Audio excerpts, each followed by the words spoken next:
name is Pete, and welcome to P Life.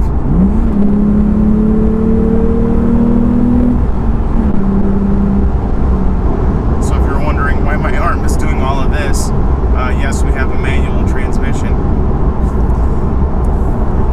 It's my cousin Cosma. Yep. We just pulled out of the driveway, and you can already tell we're in something different. Yep, I can tell. There's reduced sound deadening in the car. There's actually very little in the doors, kind of in the rear under the seats. And then you have the lightweight glass, which is the Gorilla Glass, in the rear windshield, and also in the two rear windows, which are from the GT2 RS. Those things are like $4,000 to replace. It's ridiculous at minimum.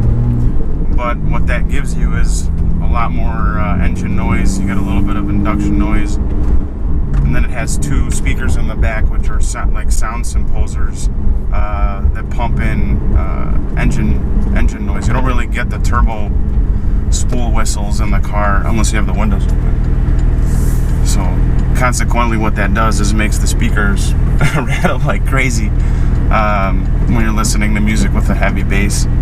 Put a little bit of felt here, it helps, but in general, this isn't a multimedia environment. Yep. So this is a 7-speed manual transmission. A lot of people are giving this a little bit of grief because of the shift pattern. They think that the gears are spaced really closely, a little bit tighter than in the 6-speed that you have in the Cayman Boxster, and then also in the GT3. Why? They're not spaced that close? They are spaced a little bit close, like shifting from 5, 6, 7, because you have to have a little bit of pressure, and then 7 locks. It's a complete pain in the butt actually to get into 7, and then when you pop out of 7th, it's a little tricky. But it actually is pretty nice. The shifts are butter smooth, especially once you get into 500 miles or so, and the brake-in. The 1-2 shift is a little bit tricky, particularly with the rev match on, because you'll take your foot off the throttle and it'll continue to give you some revs, and then you have to roll into the throttle in order to rev match it. Nice.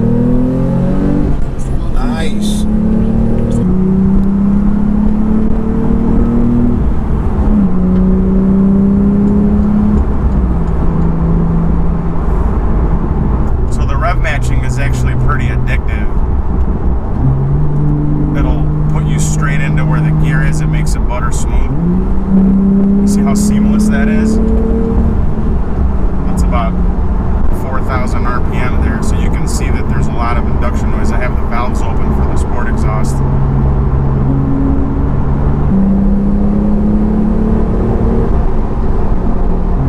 What do you think of the suspension?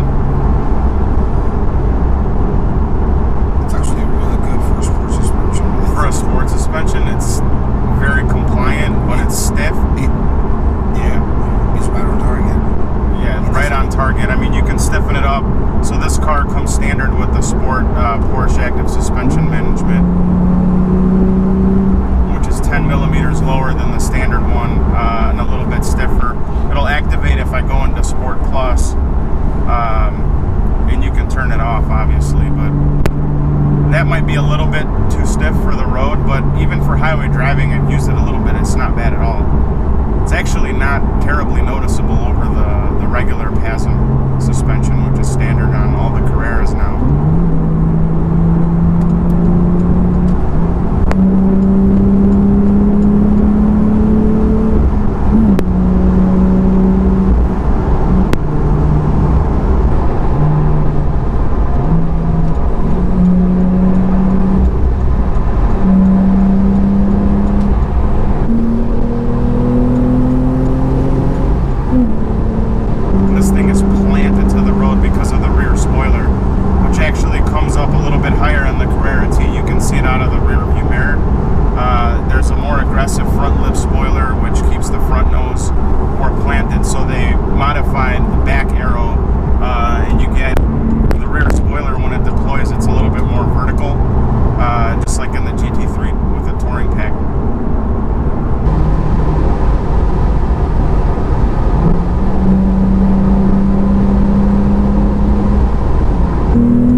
got good balls, man. It's got decent pickup.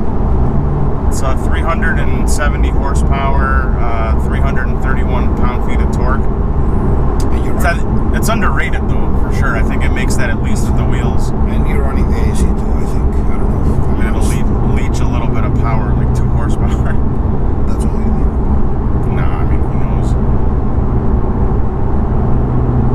So, yeah, it's got some good pace, especially when you aggressively downshift. I'm still not fully broken in, so I'm avoiding any super aggressive downshifting, but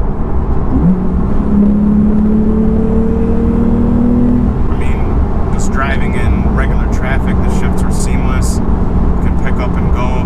It does the business. So do you know what makes this special versus a regular 911 Carrera? The T? Yeah. So it's supposed to be like the purest model, it's based off of the base Carrera with a smaller engine, but it gives you all these chassis upgrades, which is basically what you get on the GTS. In addition, you get a lot of special interior and exterior bits and mechanical. So they package all of this together, and people have called it a marketing ploy, because they're marketing it as a lightweight model, which really you only save about 11 pounds, maybe 40 pounds if you option the carbon fiber bucket seats. You take away the rear seats, and you have a similarly optioned Carrera. But the special things that they put on this car is they give you the special Agate Grey accents, what you get on the slats, on the air vent, on the outside. You get these titanium gray wheels, sport design mirrors that are in Agate Grey as well. And it really pops when you look at it, especially if you have like a silver car or a black car or a white car. I think that they contrast really nicely.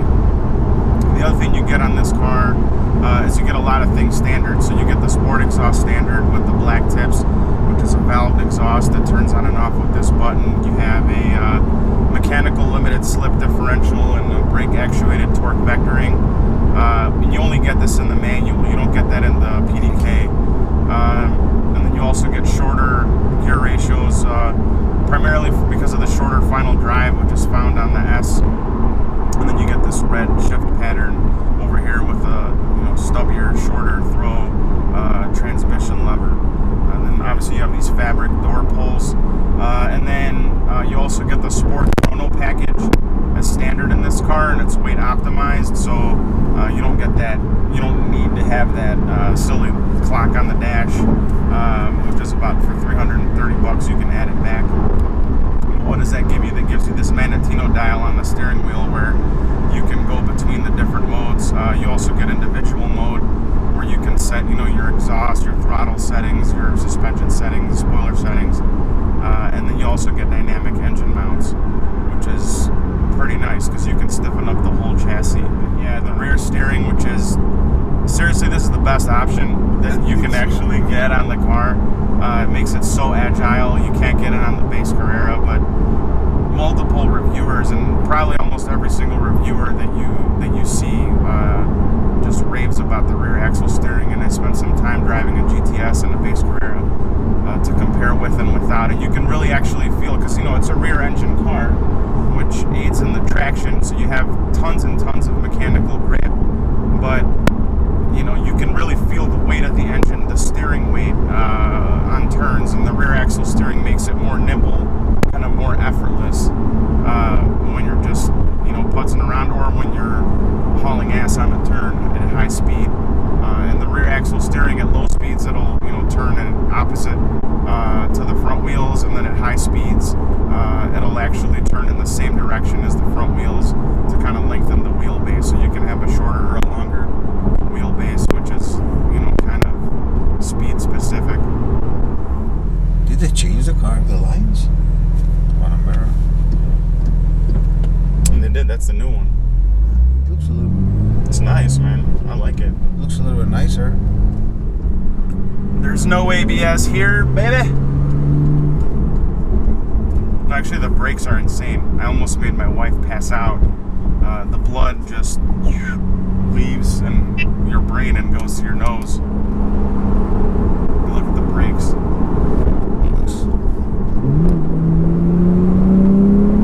Pretty nuts. Yeah. That wasn't even full-on brakes. And these are just the 4-piston brakes, which honestly probably stop just as good as the 6-piston S brakes or the ceramics, unless you're going like 100. The only advantage of the other brakes is you have heat dissipation because they have bigger rotors. The ceramics obviously are ceramic, so they don't heat up as much. It's $9 grand. So what I think the mechanical limited slip does is, makes the rear a little bit more squirrely when you're giving it a lot of throttle before the apex, but it's super planted. You maintain a line, and then you can actually modulate the steering angle of the car with the throttle, and I think that's a little bit more accentuated when you have the limited slip differential. It's also good for wet traction. I think it's probably better in the snow. I'm not going to really test it out too much. Sure you're not. Yeah, I'm going to totally drive this in the snow. Are you kidding me? That's the problem. No, I'm going to leave it sitting there for 6 months in the winter and stroke it down every day. It's probably the most fun to drive in the snow. Yeah, it's going to be a complete donut machine.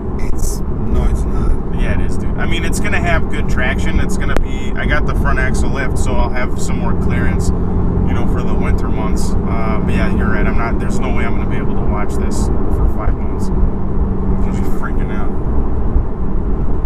Ah! That car is...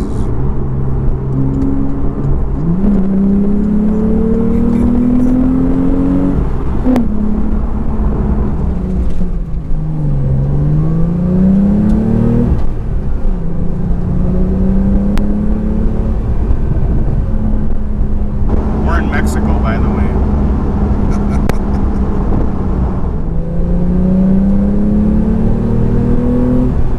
The sound inside sounds awesome. Yeah, the sound is freaking badass. Yeah.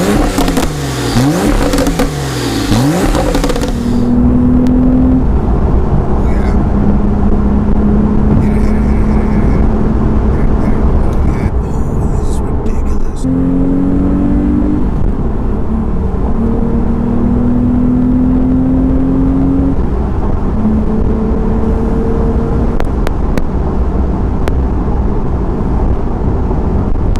It's made for complete just whipping ass. A true gentleman's driver's car.